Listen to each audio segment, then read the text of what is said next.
पंजाब पाकिस्तान के शहर फैसलाबाद के इलाके मदीना टाउन में कायम फैज़ान मदीना में 20 जनवरी 2026 को एक दिन का एहतिकाफ निगरान कोर्स हुआ, जिसमें एहतिकाफ निगरान और जिम्मेदारान और दीगर आशिकान रसूल ने शिरकत की। रुकन शूरा और निगरान पाकिस्तान मुशावरत हाजी मोहम्मद शाहिद अत्तारी ने कोर्स में हल्का निगरान, एहतिकाफ हल्का निगरान, एहतिकाफ इलाकाई निगरान और एहतिकाफ निगरान जदवल निगरान की जिम्मेदारियों समेत दीगर अहम उमूर पर गुफ्तगू करते हुए शुरका की दीनी, तंजीमी और अखलाकी रहनुमाई की, जबकि इन्हें रमजान एहतिकाफ, इस्तिकबाल रमजान इज्तिमात, सहर और इफ्तार इज्तिमात के अहदाफ दिए। नीज एक माह और आखिरी अशरे के एहतिकाफ के लिए ज्यादा से ज्यादा इस्लामी भाइयों को तैयार करने की तरगीब दिलाई। इस मौके पर निगरान पाकिस्तान मुशावरत ने इस्लामी भाइयों की जानिब से किए गए सवालों के जवाब भी दिए। इस हवाले से हाजी मोहम्मद शाहिद अत्तारी ने मदनी खबरों से गुफ्तगू करते हुए बताया, एहतिकाफ निगरान कोर्स हुआ, जिसमें एहतिकाफ हल्का निगरान, एहतिकाफ इलाकाई निगरान और एहतिकाफ निगरान जदवल निगरान की जिम्मेदारियां क्या हैं और बहुत सारी बातों पर अल्हम्दुलिल्लाह हमने तरबियत हासिल की।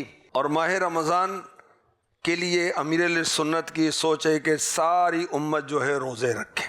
उम्मत मुस्लिमा को रोज़े रखवाने के लिए, आशिकान रसूल को रोज़ों की तरगीब दिलाने के लिए 3 दिन का काफ़िला 6, 7, 8 फरवरी को रवाना होगा और खूब रोज़ों की तरगीबात का सिलसिला होगा। 13 फरवरी को एक दिन राह खुदा में इसकी तरकीब की जाएगी और पाकिस्तान की हर यूसी से हमारे काफ़िला ज़िम्मेदार यूसी निगरान जो हैं ये कोशिश करके काफ़िला सफ़र करवाएंगे बिलखुसूस देहातों की तरफ, और वहाँ जाकर रोज़ा रखो तहरीक चलाएंगे।